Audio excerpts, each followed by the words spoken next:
মৰমৰ ছাত্ৰ-ছাত্ৰীসকল, আমাৰ আজি ভিডিঅ'লৈ তোমালোকক স্বাগতম জনাইছোঁ। আজি আমি চতুৰ্থ শ্ৰেণীৰ স্পন্দন কিতাপৰ অধ্যায় 4ৰ পাৰ্ট 2 অভ্যাসৰ পৰিৱৰ্তন নামৰ পাঠটি পঢ়িম। তোমালোকে মনোযোগেৰে চাই যাবা।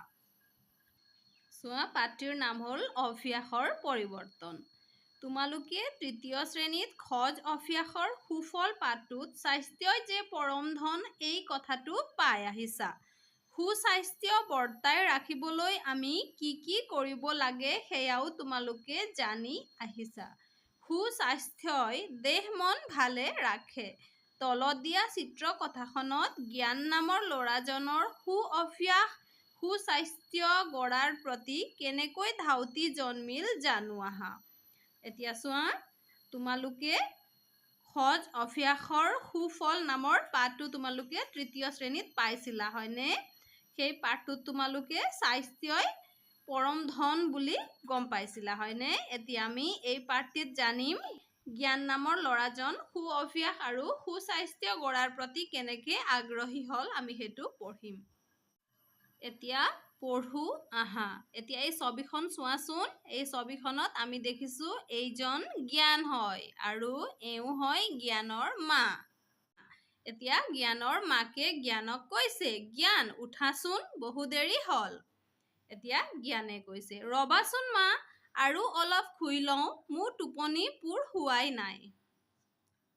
তাৰপিছত চোৱা, আমি ইয়াত দেখিছোঁ জ্ঞানে আহ বুলি হামিয়াই আছে, হয়নে? তাৰপিছত চোৱা, এতিয়া ইয়াত জ্ঞানৰ দেউতা আৰু জ্ঞান, হয়নে? এতিয়া জ্ঞানৰ দেউতাই কৈছে, তুমি গা নোধোৱাকৈ খাবলৈ আহিলা যে? জ্ঞানে কৈছে, মোৰ দেৰি হৈছে দেউতা। এতিয়া চোৱাচোন, ইয়াত জ্ঞানে গা পা নোধোৱাকৈ খাদ্য খাবলৈ আহিছে, হয়নে? গা পা নোধোৱাকৈ খাদ্য খোৱাটো ভাল অভ্যাস হয় জানো? ভাল অভ্যাস নহয়, হয়নে? আমি সদায় গা পা ধুই পৰিষ্কাৰ পৰিচ্ছন্ন হৈ আহি আমি আমাৰ খাদ্য খাব লাগিব, হয়নে? তাৰপিছত আকৌ মাকে কৈছে, আজি পালেং শাকেৰে মাছ ৰান্ধিছোঁ, খোৱা এতিয়া। আকৌ জ্ঞানে কৈছে, নাই নাই, মই এইবোৰ নাখাওঁ, মোক চাওমিন বা বেলেগ কিবা দিয়া। তোমালোকেও এনেকৈ কোৱা নেকি? মায়ে তোমালোকক খাব দিওঁতে তোমালোকে কোৱা নাই? তাৰপিছত কি হ'ল, ৰাস্তাত গৈ থাকোঁতে জ্ঞানে জ্ঞানৰ বান্ধৱী এজনীক লগ পালে, হয়নে? তাৰপিছত জ্ঞানৰ বান্ধৱীজনীয়ে ক'লে, আজি মই ভাত দাইল আৰু শাক খাই আহিছোঁ, তুমি বাৰু কি খাই আহিছা? তাৰপিছত জ্ঞানে ক'লে, এইবোৰ খাই মই খুব বেয়া পাওঁ বুলি ক'লে। তাৰপিছত চোৱা, এতিয়া বিদ্যালয়ত ব্যায়াম কৰা সময় হৈছে, হয়নে? তাত কি হ'ল, জ্ঞানৰ ভাগৰ লাগিছে। তাৰপিছত ছাৰে কৈছে, জ্ঞান তুমি কিয় ব্যায়াম কৰা নাই? জ্ঞানে কৈছে, ছাৰ মোৰ খুব ভাগৰ লাগি আছে। এতিয়া চোৱা, শ্ৰেণী কোঠাত ছাৰে পঢ়াই আছে, হয়নে? এইফালে জ্ঞান বহিছে আৰু বাকী ছাত্ৰ ছাত্ৰীসকলো বহিছে, হয়নে? তাৰপিছত ছাৰে ছাত্ৰী এজনীক সুধিছে, স্বাস্থ্যকৰ খাদ্য আৰু নিয়মিত ব্যায়ামে আমাৰ কি উপকাৰ কৰে? তাৰপিছত ছাত্ৰীগৰাকীয়ে কৈছে, আমাৰ মগজু আৰু শৰীৰ সুস্থ সবল কৰি ৰাখে। তাৰপিছত ছোৱালীজনীয়ে তেনেকৈ কোৱাত জ্ঞানে ভাবিছে, এইবোৰ নকৰোঁ বাবেই মই সদায় ভাগৰুৱা হৈ থাকোঁ নেকি বুলি ভাবিছে।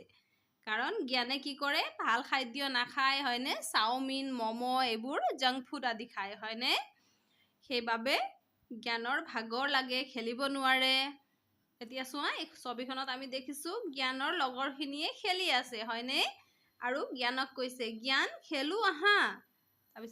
তাৰপিছত জ্ঞানে কৈছে, তোমালোকেই খেলা, মোৰ গাটো ভাল লগা নাই। এতিয়া ভাল আৰু স্বাস্থ্যকৰ খাদ্য নোখোৱাৰ বাবে জ্ঞানৰ স্বাস্থ্যটো বেয়া হৈ আহিছে, হয়নে? খেলিব নোৱাৰা হৈছে, ব্যায়াম কৰিব নোৱাৰা হৈছে, ভাগৰুৱা লাগি থাকে জ্ঞানৰ, হয়নে? তাৰপিছত চোৱা, ইয়াত জ্ঞানে কৈছে, মা মোৰ পেটটো আকৌ বিষাইছে, গাটো বেয়া লাগিছে। এতিয়া দেউতাকে কৈছে, তোমাৰ অভ্যাসবোৰ সলনি কৰিব লাগিব দেই বুলি দেউতাকে কৈছে। আকৌ চোৱা, মাকে কৈছে, ভাল খাদ্য খাব লাগিব, ব্যায়ামো কৰিব লাগিব, এতিয়া দৰৱ খাই লোৱা। তাৰপিছত আমি এইখন ছবিত দেখিছোঁ জ্ঞানক ঔষধ খাবলৈ দিছে, হয়নে? তাৰপিছত জ্ঞানৰ মাকে কৈছে, শুন, আজি তুমিও আমাৰ সৈতে খোজ কাঢ়িবলৈ ওলোৱা। তাৰপিছত দেউতাই কৈছে, যোৱা জ্ঞান, সোনকালে দাঁতকেইটা ঘঁহি আহাগৈ। এতিয়া প্ৰাতঃভ্ৰমণ মানে মৰ্নিং ৱাক কৰিবলৈ মাক দেউতাকে জ্ঞানকো লগ লৈছে হয়নে? এতিয়া চোৱা দেউতাকে কৈছে এনেদৰে ৰাতিপুৱা 15-20 মিনিট খৰকৈ খোজ কাঢ়িব লাগে। তাৰপিছত তেওঁলোকেও খোজ কাঢ়িছে, জ্ঞানকো লগত লৈ গৈছে। আৰু দেউতাকে কৈছে এনেদৰে ৰাতিপুৱা 10-15 মিনিট খৰকৈ খোজ কাঢ়িব লাগে বুলি। আকৌ মায়ে কৈছে ইমান লাহে লাহে নহয়, খৰকৈ খোজ কাঢ়া। আমি ৰাতিপুৱা যেতিয়া আমি প্ৰাতঃভ্ৰমণলৈ যাওঁ তেতিয়া আমি খৰকৈ খোজ কাঢ়িব লাগে হয়নে? এতিয়া দেউতাই কৈছে জ্ঞান আজি মাৰাই যি ৰান্ধিছে তাকেই খোৱা। তাৰপিছত জ্ঞানে কৈছে হ'ব দেউতা বুলি কৈছে। সেইখিনি কৰাৰ পিছৰ পৰা কি হ'ল, জ্ঞানৰ শৰীৰত শক্তি আহিল, পঢ়াত মনোযোগ বাঢ়িল, খেলিব পৰা হ'ল, ব্যায়াম কৰিব পৰা হ'ল হয়নে? সেয়ে শিক্ষকে কৈছে বঢ়িয়া, তুমি যথেষ্টখিনি উন্নতি কৰিছা বুলি শিক্ষকে কৈছে। তাৰপিছত চোৱা ইয়াত চোৱা জ্ঞানে দুপৰীয়া বিদ্যালয়ত মধ্যাহ্ন ভোজনৰ খাদ্য খাই আছে হয়নে? তেতিয়া জ্ঞানৰ বান্ধৱীয়ে সুধিছে জ্ঞান আজি দাইল ভাজিৰে ভাত খাই কেনেকুৱা লাগিল? তাৰপিছত জ্ঞানে কৈছে এইকেইদিন এনেকৈ খাই খুব ভাল লাগিছে বুলি জ্ঞানে কৈছে। তাৰপিছত চোৱা শিক্ষকে কৈছে তোমালোকৰ কোনে কোনে 3বিধ সেউজীয়া শাক পাচলিৰ নাম ক'ব পাৰিবা? তাৰপিছত জ্ঞানে কৈছে ঢেকীয়া, পালেং শাক আৰু তিতা কেৰেলা। তাৰপিছত সকলোৱে হাত চাপৰি মাৰিছে বাবা বুলি কৈছে হয়নে?